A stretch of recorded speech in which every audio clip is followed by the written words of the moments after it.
understand how we learned language. He would never say learning, how we acquire language that changed generations of people's opportunities.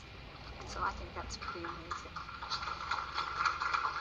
Language in and of itself is an interesting thing, because it's interesting how this name has come up 3 times and 3 rather different perspectives, defining it 3 very different ways. And you should hear what he's saying now. I once had a cat named Noam Chomsky, named for the linguist, who was really badly cross-eyed and ran into a lot of things because he was preoccupied with his deep structures. He was a really good cat. So this wonderful opportunity has presented itself in my life, and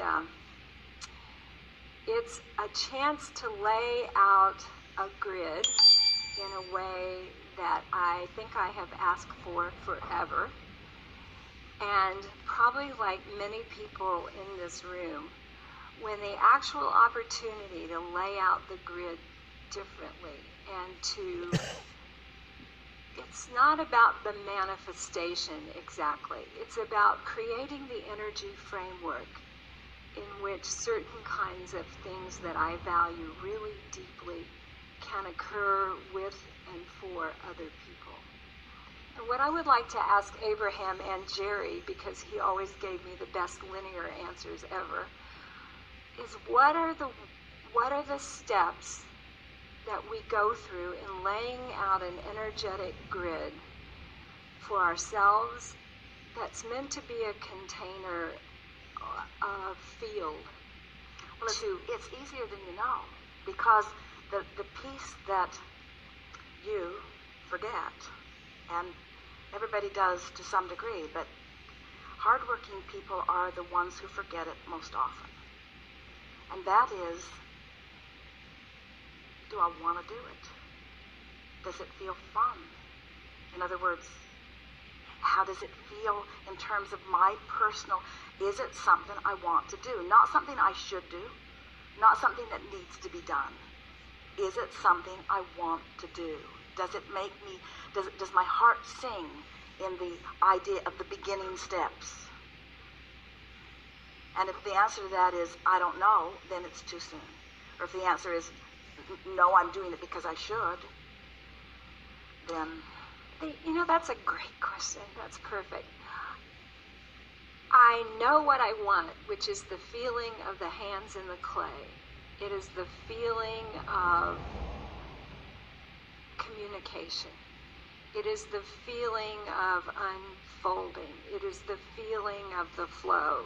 It is the feeling of being with. It is the feeling of participating together in an expansion that's more than either of us. You know those games you play where you say, which thing here doesn't fit? The kids play the games. It's all the things in the picture and what thing doesn't fit. Communication was the thing that didn't fit in there. Because everything else was about feeling, but the communication is in the trying to explain it. Not necessarily. When I think about communication, that's not what I think about. I think about partnership. I think about receiver and transmitter. I think about transaction. Did it mean words? Doesn't have to be words. It's the feeling of it. So the question. So I know what I want, and what I don't know is, can I intentionally do work? I don't have another word for this. Can I take this opportunity and turn it into the things that I just am clear I want? Will this opportunity turn into what I want? Can I co-create with this opportunity for it to feel the way I want it to feel? But feel the difference in what we're guiding here, because as you identify the establishing of a vibrational grid, doesn't it fill itself in? Do you have to turn it into something?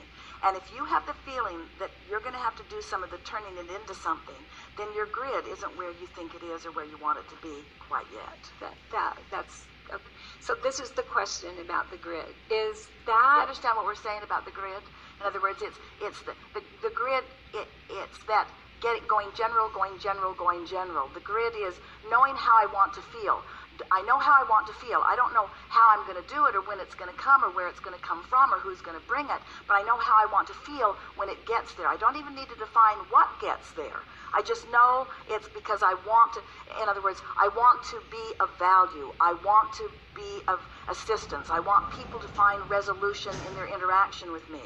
I want it to be meaningful. I want it to be big. I want it to represent the bigness of what I've been working toward. I want it to be understood. I want it to be well received. I want it to feel comfortable as that unfolds.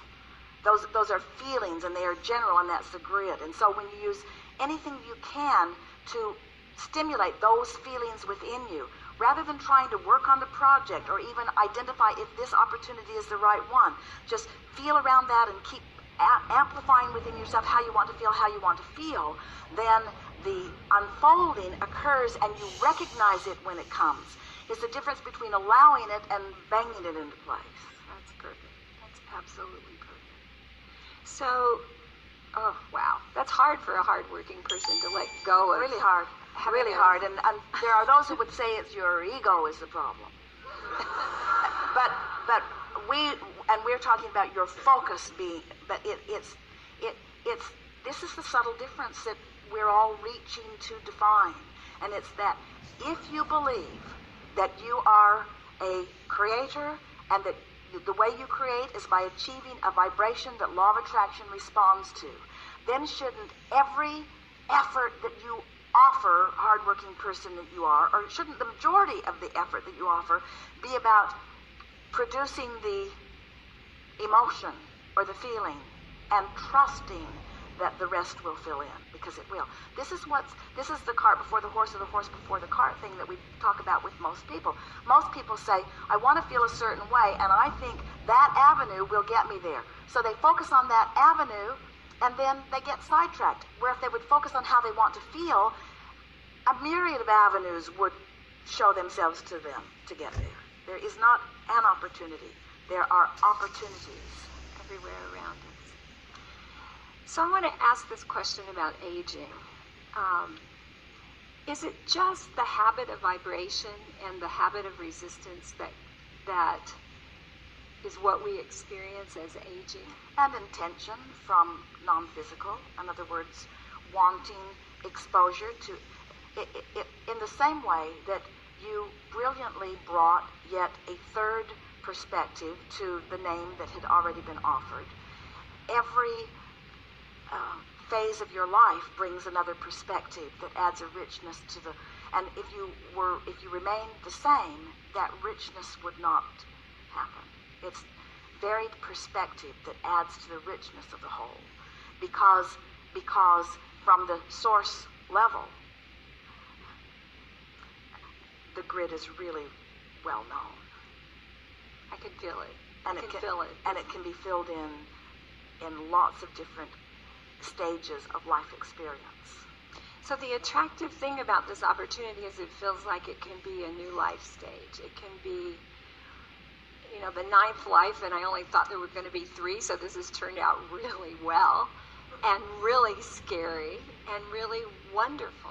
And well, it's some of those things, but some of that doesn't fit in the picture. In other words, well, the scariest part is confronting the closets to move. If you know what I mean. Remember Esther and her closets full of stuff. It has the feeling of excitement that I take as an indicator of, yeah, it's a good thing to do. It has the feeling of openness. We have said to people at less evolved places in the creative discussion,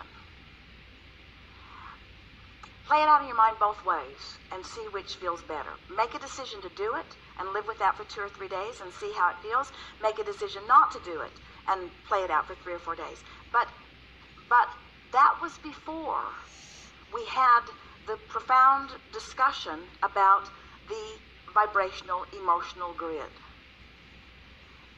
In other words, you have enough knowledge about how you want to feel and why you want to feel the way you want to feel, that if you'll just sit tight for a little while, the answer will express itself to you in undeniable terms. And anytime you feel like you need to figure it out, you're pushing something.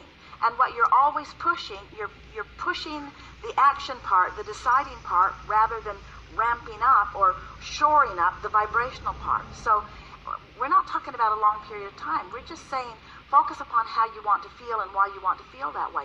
What are the best feeling parts of it? And just live with them and practice them and resonate with them and get them dominant in your vibration, and then watch the universe fill in the details that in their absence make you feel afraid. In their presence, you will feel sure and determined. It is. So I think about Jerry all the time. He was a really important person in my life.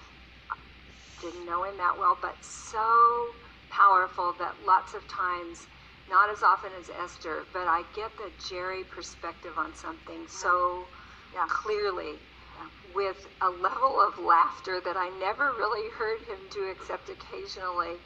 But I'm just here to say he's having a really good time. Best ever. Best ever. He said to Esther, Esther was sitting and looking at the chair where he sat, feeling sorry for herself that he was not sitting there. And he said, I'm really having a good time. I'm really having a good time. I'm really having a good time. I'm really having a good time. He's really having a good time.